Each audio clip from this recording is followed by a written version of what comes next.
আসসালামু আলাইকুম বন্ধুরা, আশা করি সবাই সুস্থ আছেন। বন্ধুরা, স্ক্রিনে বর্তমানে আপনারা যে স্থানটির ম্যাপ দেখছেন, এটি লেবাননের বেকা উপত্যকা বা বেকা ভ্যালি, যেটি লেবাননের পূর্বাঞ্চলে অবস্থিত কৌশলগতভাবে খুবই গুরুত্বপূর্ণ একটি অঞ্চল।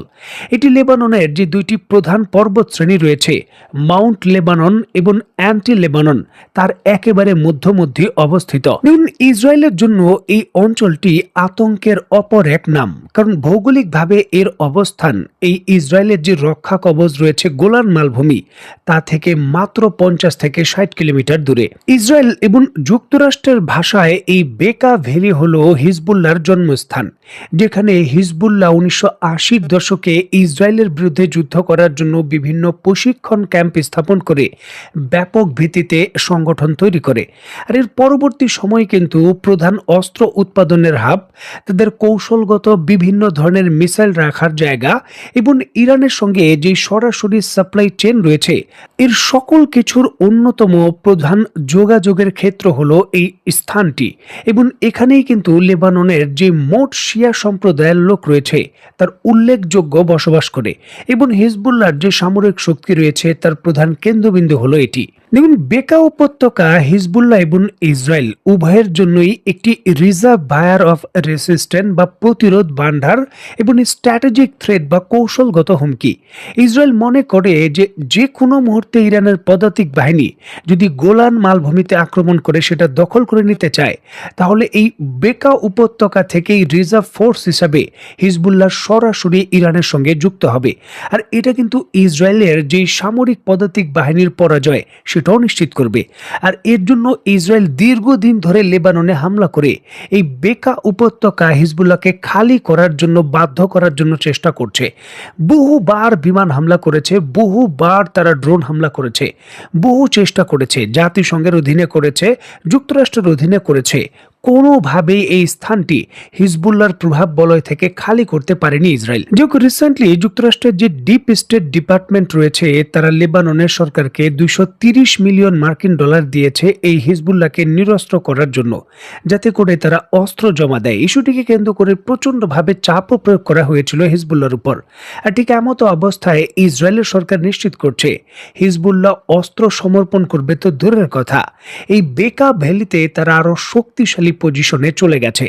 যুদ্ধবিরতির সুযোগ নিয়ে লেবাননের হিজবুল্লাহ নিজেকে আরো সুসংহিত করেছে এবং বেকা ভ্যালির ভেতর বিপুল পরিমাণের অস্ত্র তারা মজুত করে নতুন করে সিরিয়ার ভেতর যে মাউন্ট হেরেম দখল করেছে ইসরায়েলের সামরিক বাহিনী, সেখানে হামলা করেছে।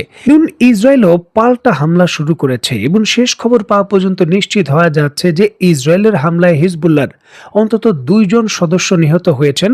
আর ইসরায়েল হামলার কথা স্বীকার করলেও তাদের ক্ষয়ক্ষতির কথা স্বীকার করেনি।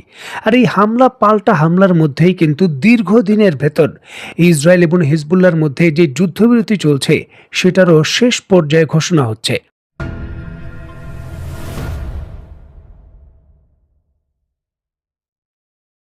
সিরিয়ার ভেতর ক্ষমতা পরিবর্তন এবং ইসরায়েল সমর্থিত জোলানি সরকার ক্ষমতায় আসার পর হিজবুল্লাহর যে চেন অফ সাপ্লাই রয়েছে, সেটা সম্পূর্ণভাবে ভেঙে পড়ে। দীর্ঘকালীন যুদ্ধের কারণে হিজবুল্লাহর সেনা সদস্য এবং তাদের যে সামরিক সম্ভার রয়েছে, সেখানেও কিন্তু অনেকটাই টান পড়ে। আর এর জন্য যুদ্ধবিরতির একটা ডিপ সময় তাদের দরকার ছিল, যেটা তারা অতিবাহিত করে ফেলেছে। রিসেন্টলি ইরানের যিনি নিরাপত্তা পরিষদের প্রধান রয়েছেন আলী রেজানি জরুরি ভিত্তিতে লেবাননে অন্তত 2 বার সফর করেছেন এবং সফর করার পরই তিনি ঘোষণা দিয়েছেন লেবাননের হিজবুল্লাহর বাইরে থেকে এখন অস্ত্র আমদানির কোনো প্রয়োজন নেই। অভ্যন্তরীণ ইন্টারনাল ভাবেই তার অস্ত্র উৎপাদনের সক্ষমতা রয়েছে এবং অস্ত্র উৎপাদনে সে স্বয়ংসম্পূর্ণ। আর এর পরপরই কিন্তু বেকা ভ্যালিতে সম্পূর্ণভাবে মুভ করার ঘোষণা দিয়েছে ইরান। দেখুন, এর পূর্বে লেবাননের অন্যান্য যে সীমান্ত রয়েছে, বিশেষ করে ইসরায়েলের ফ্রন্টে হিজবুল্লাহ ব্যাপক লড়াই করত। তবে নতুন করে ইরান ঘোষণা দিয়েছে যে এখন লেবাননের অন্যান্য ফ্রন্টে হিজবুল্লাহ লড়াই করবে না। হিজবুল্লাহর প্রধান লক্ষ্য এখন বেকা ভ্যালি এবং গোলান মালভূমি। আর এই জন্যই অন্যান্য প্রান্ত ছেড়ে এই বেকা ভ্যালিতে অবস্থান নেওয়ার জন্য নির্দেশ দেওয়া হয়েছে। যদি আপনাদের ম্যাপের মাধ্যমে বোঝাই, তাহলে আরো ভালোভাবে বুঝতে পারবেন। স্ক্রিনে বর্তমানে আপনারা ইসরায়েল এবং লেবাননের ম্যাপ দেখতে পাচ্ছেন। এই যে উত্তর সীমান্ত, এটা হলো লেবাননের ম্যাপ এবং এখানে হলো গোলান মালভূমি। মালভূমি। পুরো লেবাননকে রক্ষা করার জন্য এই ফ্রন্টে এতদিন হিজবুল্লাহ লড়াই করত। তবে ইরানের নতুন নির্দেশনা অনুযায়ী এই পুরো ইসরায়েল এবং লেবানন সীমান্তের এই ফ্রন্টটি খালি করার নির্দেশ দেওয়া হয়েছে এবং তাদের এই ফ্রন্টটি ছেড়ে লেবাননের একেবারে পেছন দিকে এই যে বেকা ভ্যালি রয়েছে এখানে অবস্থান করার নির্দেশ দেওয়া হয়েছে। হিজবুল্লাহ একটি বেসামরিক বাহিনী, তারা অস্ত্র রাখার অনুমতি রাখে না, অস্ত্র সমর্পণ করতে হবে। আর এই জন্যই কিন্তু পুরো ফ্রন্ট লাইন খালি করে হিজবুল্লাহ এখানে অবস্থান করছে। এখন লেবাননের যারা সামরিক বাহিনী রয়েছে, মিলিটারি রয়েছে, ইসরায়েলের বিরুদ্ধে সরাসরি তোমরা লড়াই করো, সরাসরি লড়াই করে লেবাননকে যদি রক্ষা করতে পারো তাহলে রক্ষা করো। দেখুন, এটাই হলো বাস্তবতা। যেই জাতি বেঈমান হয় তাদের উন্নতি কখনোই হয় না। 1990 সালে ইসরায়েল পুরো লেবানন দখল করে রেখেছিল। এই ইসরায়েলের দখলদারিত্ব থেকে মুক্ত করেছে লেবাননের হিজবুল্লাহ। তারা লড়াই করে লেবাননকে মুক্ত করেছে, তারা ফ্রিডম ফাইটার।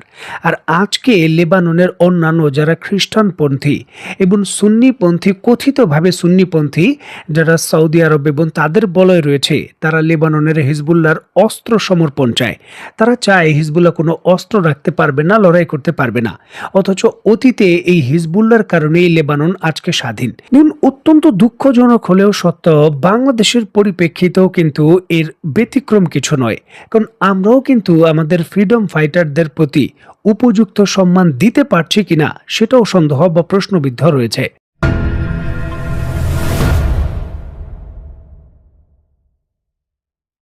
দেখুন, একদিকে যখন হিজবুল্লাহ তার পুরো ফ্রন্ট লাইন খালি করে সরাসরি গোলান মালভূমিকে টার্গেট করছে, ঠিক এমত অবস্থায় ইসরায়েলের প্রধানমন্ত্রী নেতানিয়াহু জরুরি ভিত্তিতে রাশিয়ার প্রেসিডেন্ট মিস্টার পুতিনের সঙ্গে টেলিফোন আলাপ করেছেন। এটা মাত্র এক সপ্তাহের মধ্যে দ্বিতীয়বারের মতো টেলিফোন আলাপ, যেটা কিন্তু সামরিক বিশেষজ্ঞরা মোটেও ভালোভাবে নিচ্ছেন না। ইসরায়েলের প্রধানমন্ত্রী নেতানিয়াহু কেন বারবার রাশিয়ান প্রেসিডেন্ট পুতিনের সঙ্গে টেলিফোন আলাপ করছেন, আর রাশিয়ার প্রেসিডেন্ট পুতিনই কেন এই বিষয়টা অ্যালাউ করছে? যেহেতু ইরানের সঙ্গে এই ইসরায়েলের বিরুদ্ধে লড়াইয়ের জন্য কঠিনভাবে মিত্রতা গড়েছে রাশিয়া এবং বর্তমানে তারা বিভিন্ন যুদ্ধ বিমান এবং প্রযুক্তিও দিচ্ছে। এমত অবস্থায় ইসরায়েলের সঙ্গে এই ধরনের সখ্যতার বিষয়টা সামরিক বিশেষজ্ঞরা মোটেও ভালোভাবে নিচ্ছেন না। কারণ ইতিহাস সাক্ষী দেয়, এর পূর্বে যখনই ইরানে হামলা করেছে এই ইসরায়েল এবং তার মিত্ররা, এর পূর্বে পুতিনের সঙ্গে টেলিফোন আলাপ করেছে এবং গুরুত্বপূর্ণ সহযোগিতাও নিয়েছে। আপনারা নিশ্চয়ই জানেন, খুদ ইরানের আইন প্রণেতারা প্রমাণ সহকারে এই অভিযোগ করেছে যে ইরানে 12 দিনের যখন আক্রমণ করেছিল ইসরায়েল, এর পূর্বে পুতিনের সঙ্গে যখন টেলিফোন আলাপ হয় তখন S-300 এর যে রাডার ফাঁকি দেওয়ার সক্ষমতা বা এর যে সিগন্যাল রয়েছে সেটা জ্যামিং করার গুরুত্বপূর্ণ স্পর্শকাতর তথ্য তিনি সহযোগিতা হিসাবে চেয়েছিলেন, যেটা রাশিয়া কিন্তু ইসরায়েলকে দেয়। আর যার জন্যই কিন্তু ইরানের আকাশ প্রতিরক্ষা ব্যবস্থাগুলো প্রথম ধাক্কায় ব্লক করতে সক্ষম হয় ইসরায়েল। প্রশ্নটা হচ্ছে, দ্বিতীয় দফার হামলার সহযোগিতার জন্যই কি নেতানিয়াহু পুতিনকে টেলিফোন করেছেন? যদি এমনটা না হয় তাহলে নেতানিয়াহু চীনের প্রেসিডেন্টকে কেন টেলিফোন করার দুঃসাহস বা সুযোগ পায় না? এখন পর্যন্ত নেতানিয়াহু চীনের প্রেসিডেন্টকে সরাসরি একবারও টেলিফোন করার সুযোগ পাননি। সরাসরি বৈঠকের সুযোগ হয়তো বিশ্ব দরবারে 2-1 বার পেয়েছেন, তবে টেলিফোন আলাপের সুযোগ পায়নি। ইসরায়েলকে কোনো পাত্তাই দেয় না চীন। প্রশ্ন হলো, কেন রাশিয়া ইসরায়েলকে এতটা গুরুত্ব দেয় এবং সরাসরি বারবার টেলিফোন আলাপ হচ্ছে? উপযুক্ত সময় হয়তো আমরা জানতে পারবো, তবে রাশিয়া কখনোই তার আচরণের জন্য সন্দেহের বাইরে থাকতে পারে না। তো বন্ধুরা, আজকের মতো বিদায়। নতুন কোনো ভিডিও নিয়ে আবার দেখা হবে। সেই পর্যন্ত সবাই ভালো থাকবেন, সুস্থ থাকবেন এবং বাংলাদেশকে ভালোবাসবেন। আল্লাহ হাফেজ।